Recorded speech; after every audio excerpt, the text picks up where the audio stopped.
meil käib siin kontsert Tartus. Kas me saame neid kuidagi aidata? Ma olen eksinud. Ei, tehke edasi. Ma niisama vaatan ringi siin, jah. Istuge palun.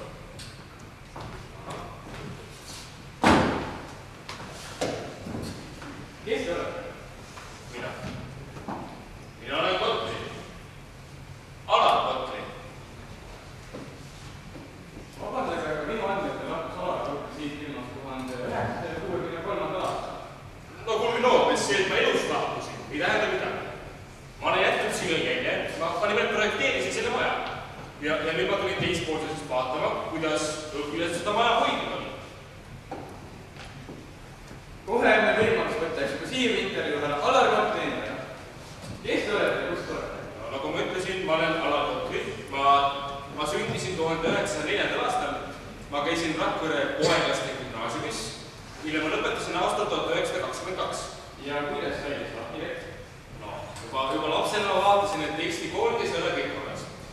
Ruumi on vähe, õpetajad, õpilased peavad peadele koos olema ja üldine ruumi kitsikus nii-öelda. Ja siis ma läksin õppima Danzig Tehnika ülikooli, minust see arhitekt. Ja siis ma hakkasin tegema suuri tegusid Eestis. Kuidas aga sündis Rakvere gümnaasiumi valiti maja? No sellest peaksid oskama Rakvere gümnaasiumi praegused keelest rääkida. Kooliruumid Pika tänaval olid kitsaks jäänud. Oli selge, et Rakvere vajab uut ja ajakohast gümnaasiumihoonet. 24. veebruar, aasta 1933. Eesti Vabariigi 15. aastapäeval otsustas Rakvere linnavolikogu ühehäälselt Ehitada ühisgümnaasiumile uus maja. Aasta 1935. Ehitakse uue koolimaja projekt. Projekti tegi kooli vilistane arhitekt Alar Kotri. Linnavolikogu kinnitas projekti 6. veebruaril 1936. aastal. Samas anti linnavalitsusele volitus taotleda toetust Haridus- ja Sotsiaalministeeriumilt ning laenu koolimajade ehitusfondil. Linnavalitsus eesotsas linnaga abiksooga otsusega tegutsema. Toetusi on sugugi kerge saada. Mitmel korral tuli koostada esitada ministeeriumi linnapoolsed ettepanekud ehituse finantseerimiseks. Sõnavastuse saamine venis. 9. juulil 1936 andis haridusminister Kolonel Jaakson loa asuda tegema eeltööd koolimaja ehitamiseks. Gümnaasiumi uue hoone asupaigaks valiti avar ja vaba krunt Vabadusplatsi ääres, praegu Vabaduse tänav 1. Ehitustööde sümboolseks alguseks võib lugeda 24. oktoobrit 1936, mil linnavalitsuse liikmete, koolidirektori, õpetajate ja õpilaste poolt kaevati tulevasel ehitusplatsil välja esimesed labitäied puuda. Koolimaja pidulik nurgakivi panek oli 31. mail 1937. Selleks puhuks tuli kohale ka haridusminister Kolonel Jaakson. Vaimuliku talituse pidasid Rakvere Kolmaiu koguduse õpetaja Edelberg ja ülem preester Leets. Pärast haridusministri kõnet ning nurgakivi panemist kõlas Eesti hümn. Uude majja koliti sisse 1. novembril 1938. Sel tähtsal päeval oli esmalt rakkus vanas majas, mille sai nüüd endale Rakvere Kaubanduskeskkool. Järgnes koolidele rohketanud linna uude majja ning siis juba pidulik hakkus uue majas. Kõnelesid linnaga Aviksoo ja Tehver Jaaks. Uus koolimaja oli avalt ja igati kaasaegne. Eriti suur oli kontrast vana majaga võrreldes. Rakvere gümnaasiumi hoone oli esimene koolimaja Eestis, kus olid eraldi aula ja võidla. Oma uut ja kaunist koolimaja kirjeldas, märkis gümnasist Robert Kello 1939. aastal muu hulgas. Kõigepealt, kui tahad koolimajja pääseda, võid kasutada selleks 2 teed. Üks tee viib peaukse kaudu, kus sind tervitab aupaklik uksehoidja lahke ja heasoovliku naeratusega. Teine viib aga, kui soovid teha väikese jalutuskäigu ja hingata rohkem jumala värsket õhukest tagumise ukse kaudu. Samast kirjeldust saame teada, et õpilased kutsusid oma kooli piduliku aulat Kristallpalees. Ja mul on väga hea meel, õpilased on seda maja ikka hoidnud ja armastanud. Vana valge majas siiski püsib. Endiselt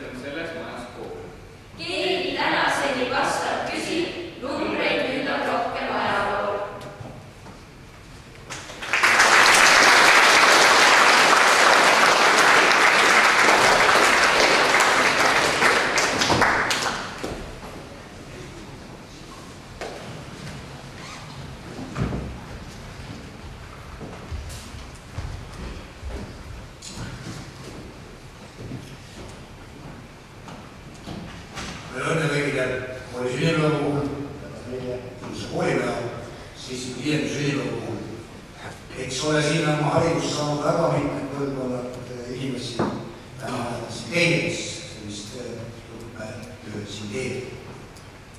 Ja täna on täpselt see päev, kus siia tõesti 75 aastat tagasi teie eelkäijad valisid, ei kipu siia, hakkasid siin õppima.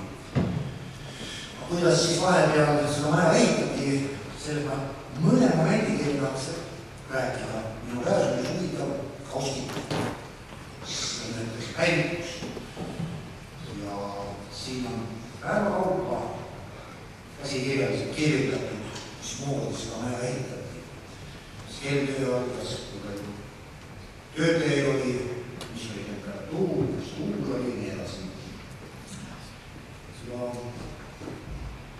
Pihta hakata siis niimoodi, et koos õpilastega esimesel klavidega mulda lisati välja just ja alustati reaalselt maja ehitust 24. oktoober 31.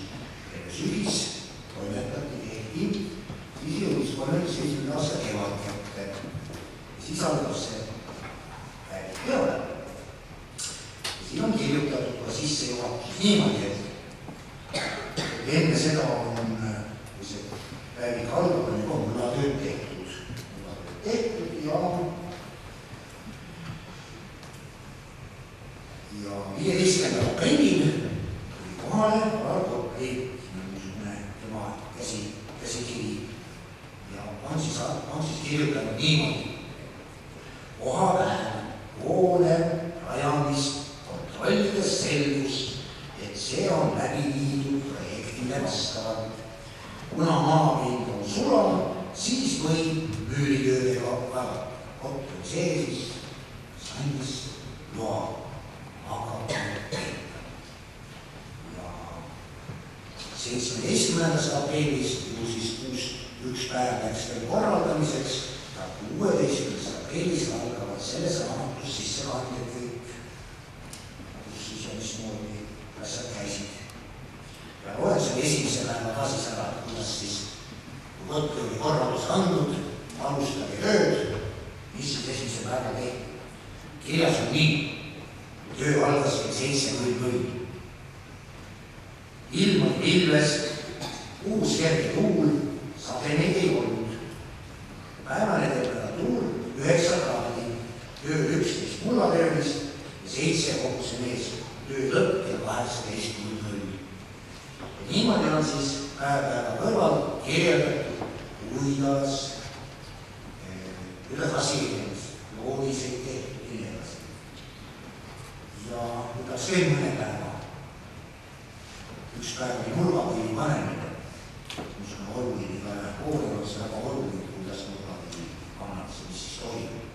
See oli teatavasti 31. mai, siis 37. aastal. Mis selles raamatus selle kohta on kirjutatud? Aga on kirjutatud nii. Töö algas kell 7.00. Ilm oli kuiv ja peaaegu kogu päev päikese paistamine. Uus keskmise kiirusega tuul. Temperatuur kella 14.00 aeg oli 21 kraadi. Töö ehituse juures kestis kella 15.00-ni. Kohapäev käis ehitustööd kontrollimas arhitekt Kotti. Kell 17.00 algas pidulik nurgakivi asetamine ehitatavale koolimajale. Nurgakivi asetamisest tekkis osa arvukas külalistele eesotsas härra haridusministriga. Pidulik toiming kestis kella 19.00-ni. Nii võtaksime näiteks tänase päeva. 1. november 37. Mis tänase päeva kohta on kirjutatud. Võrrega siis tänast ilma ja kas oli sama? 37, see tähendab siis 76 aastat tagasi, jah? 38 sai näha valmis. 1. november 1937. Töö algas kell 7.00. Meil on pool kell 8. Töö algas väljas 7. Ilm oli pilves ja somme. Uus kerge tuul. Temperatuur kella 14:00 aeg oli 4 kraadi. Tööpäeva kestel tehtud tööd. Esiteks, müüritud kinni ehitusajal välis- ja vaheseintesse jäetud auke, prohvitud kostnaid öönikukorra osas. Müüritööl töötas 2 müürsepa ja 2 lihttöölist. Teiseks, öeldud hoone peaosas ja elukorterite osas teise korra prohvialustage, töötas 10 plusssepa. Kolmandaks, aktsiaselts Siigeli töölised asetasid kohale keskküttetoosi. Töölisi töötas 5 töölist. Puhastatud ehitusplaanis lagesid ja tehtud muid abitöid.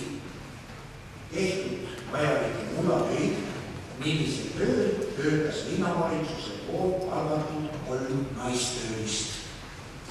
Kõigi tööalade kokku töötas ehituse juures 35 töölist. Töö lõppes kell 16:15. Millise täpsusega on asju kirjeldatud. Ja vahepeal olid ka igasugused kontrollid ja mõni huvitavam moment veel siia juurde sellest raamatust, mille vahel on teatud käsikirjalised momendid. Tööjuhataja kirjutab niimoodi, see oli ka siis 25. mail 1938, kirjutab nii. Keskküttetorude isoleerijate käitumisest võib oletada, et nemad Aula laesaviga ja lujaga ära reelavad või vähemalt kastide ja liistude vahel prahti käis ajavad. Palun teie korraldust, et seda ei juhtuks, sest see praht võib pärast tolmuna laest alla saada. Siin Aula real ja prahtidega segadus seal, siis saime korraldused töölised, korralikult töötas, ei teeks sigadusi, ei reedanud saada labe. Nii,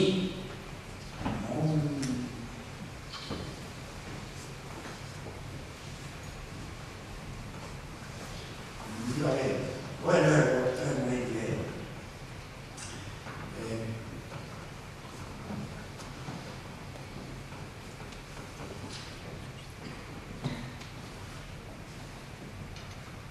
Helingute kohta jällegi oli linnainseneri üks selline heling. Ehitatava ühisgümnaasiumi ja keskkooli hoone ehitustöödel püstitatakse praegu helinguid. Ilma arvestusteta, mis ei ole lubatav. Helingute staatilised arvestused vajalikud esitada enne nende püstitamist. Ja siis juulikuu, 19. juuli 37. Tööjuhataja kirjutanud, lugenud teadmiseks võetud. Niisugune unikaalne raamat räägib siis selle hoone töödest ja tegemistest ja siis 5 aastat tagasi sai valmist ja õpime ja sellest hoonest tuleb veel meile siin novembrikuu lõpus rääkima ka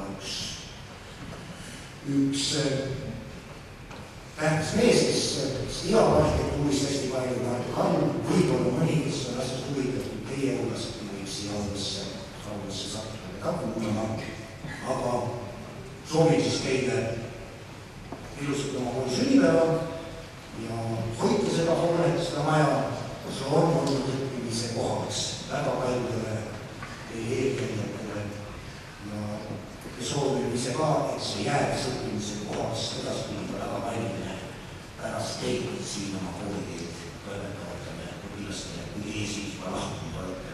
Hoidke ikka